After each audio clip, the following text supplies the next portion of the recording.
خیمے ہی خیمے نظر آتے ہیں۔ عرفات کا میدان میدان حشر کی یاد دلاتا ہے۔ جبل الرحمت یعنی رحمت کا پہاڑ، گرمی کی شدت، دھوپ جسموں کو جلائے دیتی ہے، لیکن خدا کے بندے جو اس کی رحمت کے امیدوار ہیں جبل الرحمت پر آ جا رہے ہیں۔ عرفات میں اور کوئی خاص فریضہ ادا کرنا نہیں ہوتا۔ اصل میں یہاں آنا لازم اس لیے کیا گیا ہے کہ تمام دنیا کے مسلمان جو حج کے لیے آئیں ایک جگہ جمع ہو جائیں، اور اس طرح ہر ملک کے مسلمان دوسرے ملکوں کے اسلامی بھائیوں کے حالات سے آگاہ ہوتے رہیں۔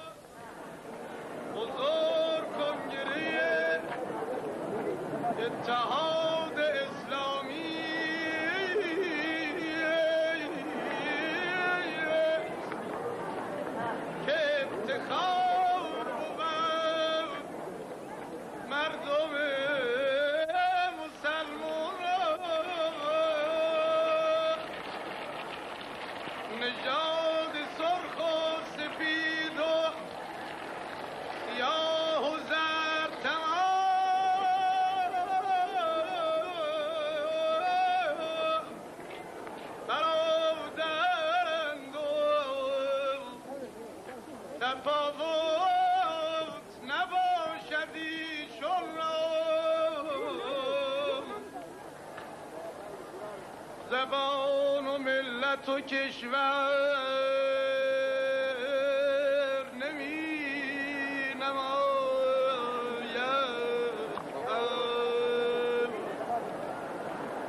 به حکم واعتصموا پیروان قرآن را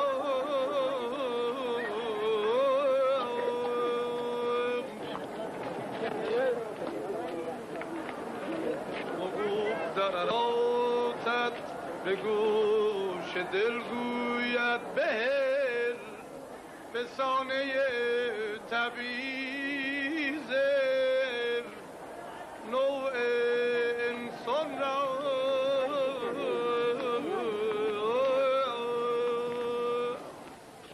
ظہر کا وقت ہے، دوپہر کے کھانے کا انتظام شروع ہو جاتا ہے۔ کچھ لوگ اپنے ہاتھ سے بھی پکا کر کھاتے ہیں۔ لاکھوں آدمیوں کا کھانا عرب کی گرمی اور دھوپ میں تیار کرنا آسان نہیں ہے، اسی لیے بہت عمدہ اور اعلیٰ قسم کی غذائیں تیار نہیں ہو سکتی۔ ڈاکٹر اور حکومت کے منتظمین برابر ہدایت کرتے رہتے ہیں کہ عرفات کے میدان میں سادی اور ہلکی غذا استعمال کی جائے تاکہ گرمی کی زیادتی سے ثقیل غذا تکلیف کا سبب نہ بن جائے۔ عرفات کے اس میدان میں صرف وہی حاجی نہیں ہیں جو دنیا کے دوسرے ملکوں سے آئے ہیں، بلکہ خود سعودی عرب کے بھی 10 لاکھ سے زیادہ حاجی موجود ہیں۔ عرفات کا اجتماع دنیا کا بہت ہی بڑا انسانی اجتماع ہے۔ دنیا بھر میں کوئی ایسی مذہبی یا غیر مذہبی رسم نہیں دکھائی دیتی جس میں ایک ہی وقت میں ایک ہی مقام پر اس قدر آدمی جمع ہو جاتے ہوں۔ عرفات کے اجتماع کو سالانہ اسلامی کانفرنس بھی کہہ سکتے ہیں، جس میں ہر ملک کا مسلمان دوسرے ملکوں کے مسلمان بھائیوں سے ملے اور تبادلہ خیال کرے اور اپنے دین کے اس وقار کو محسوس کرے کہ دنیا کے کتنے دور دراز گوشوں میں پھیلا ہوا ہے۔ آج کے دن ہر زائر حرم کے دل میں 9 ذی الحجہ سن 10 ہجری کی یاد تازہ ہوئی ہے۔ اسی تاریخ کو اور اسی میدان میں جب رسول پاک صلی اللہ علیہ وآلہ وسلم نے اپنے آخری حج کے وقت مسلمانوں کو جمع کیا، اونٹ پر سوار ہوئے، اللہ کا دین ماننے والوں کی کثیر تعداد دیکھی، مسلمانوں کو نصیحتیں فرمائیں۔ اپنے خطبے میں آن حضور نے خدا کی وحدانیت، دین کے احکام، دین کی حفاظت، مسلمانوں کے فرائض، عورتوں کے حقوق، اجتماعی حیثیت سے سب کی برابری، انگریزی کی ممانعت، آپس کا اتحاد و اتفاق، ہر بات پر روشنی ڈالی، ہدایت فرمائی۔ یہی وہ باتیں ہیں جو اسلامی احکام میں سب سے زیادہ خصوصیت رکھتی ہیں۔ یہی حضرت نے ایمان والوں سے ان خدائی احکام پر سچے دل سے عمل کرنے کی بیعت کی، یعنی ہاتھ پر ہاتھ رکھ کر پکا وعدہ لیا۔ گزرا ہوا زمانہ ہر زائر حرم کی نگاہ کے سامنے ہے، دل کے کانوں سے پیغمبر خدا کا ارشاد سن رہا ہے اور اس کی روح بیعت کر رہی ہے۔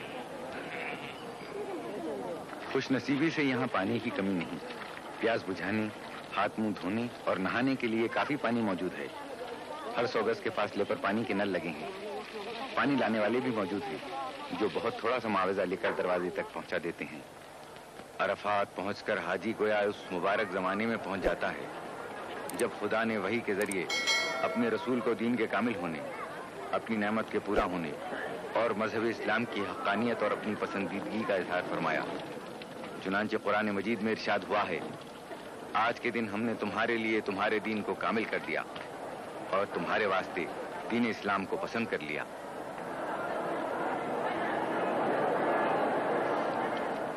ظہر کے بعد سب حاجی اپنے اپنے خیموں میں آ گئے ہیں۔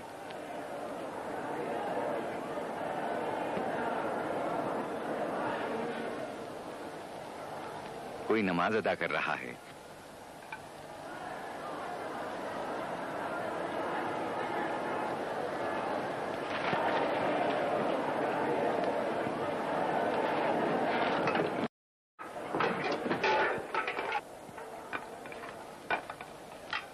پلیٹیں سجائی گئیں، کھانا تیار ہو گیا، دیگوں سے نکالا جانے لگا۔ قافلوں کی رہنمائی کرنے والوں نے کھانا حاجیوں تک پہنچانا شروع کیا۔ یہ لوگ اپنے کام میں بہت ہوشیار ہوتے ہیں، برسوں سے یہی خدمت انجام دے رہے ہیں۔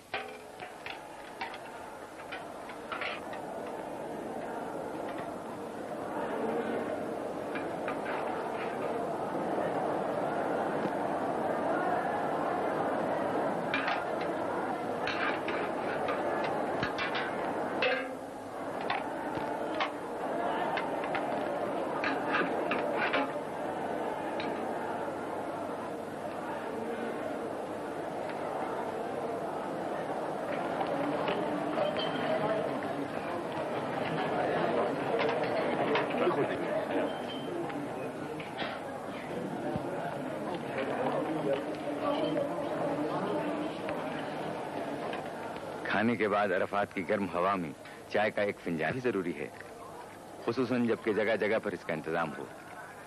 عرب اس حقیقت سے اچھی طرح واقف ہیں کہ سخت گرمی میں بنسبت برف کے ٹھنڈے پانی کے گرم چائے پیاس بجھانے زیادہ مدد دیتی ہے۔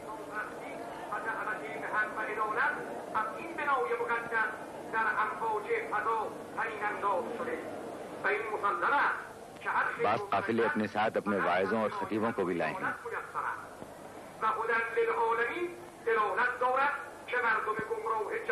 و کاروان سرگردان بشریت را این خانه دلالت به حق می نماید و به کمال مطلوب می رساند و خلق خدا را برای شناختن حق و فداکاری در راه نجات خلق به محیط امن و عدالت رهبری می فرماید و این خانه پرچمی که بر بام دنیا به اهتزاز درآمده تا کاروان بشر راه را گم نکند و گرفتار سرابهای مهلک ضلالت نشود و فیه آیات و بینات یعنی چشمهای خدایی در این سرزمین باز می‌شود۔ خیموں کے باہر واعظ اور خطبوں کا سلسلہ جاری ہے۔ حج کی تاریخ اور اس کے فائدے بیان ہو رہے ہیں، لیکن اس وقت بھی بہتر حاجی جبل الرحمت پر جانے کو ترجیح دیتے ہیں۔ سے پہر کا وقت گزرا، شام قریب آنے لگی۔ حاجیوں کے دستے عرفات سے مشعر الحرام کی طرف جانے شروع ہو گئے۔ یکے بعد دیگرے گاڑیاں روانہ ہونے لگیں۔ کاروان شوق ایک منزل سے دوسری منزل کی طرف رواں دواں ہیں۔ سامان سمیٹا جانے لگا، دریاں، قالین اور فرش لپیٹے جانے لگے۔ خیمے بھی اکھاڑ لیے جائیں گے اور 1-2 گھنٹے کے بعد اس میدان میں پھر ہمیشہ کی طرح خاموشی اور ویرانی چھا جائے گی اور صرف ہوا خاک اڑانے کو رہ جائے گی۔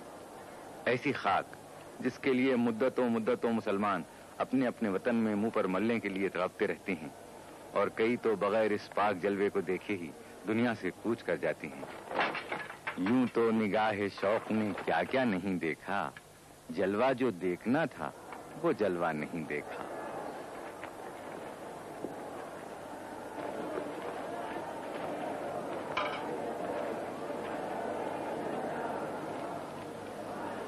خیمے اکھاڑ لیے گئے، لیکن ابھی یہ لپیٹ کر آئندہ سال کے لیے رکھے نہیں جائیں گے، بلکہ عرفات سے مینا روانہ کر دیے جائیں گے، جہاں ابھی حاجیوں کو چند روز اور ٹھہرنا ہوگا۔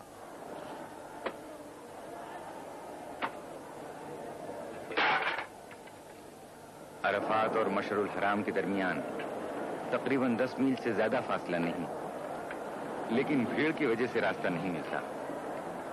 موٹروں کو اتنا سا فاصلہ طے کرنے میں 3 گھنٹے لگ جاتے ہیں۔ اس لیے بعض حاجی پیدل چلنے کو بہتر سمجھتے ہیں، کیونکہ پیدل آدمی آسانی سے راستہ نکال سکتا ہے۔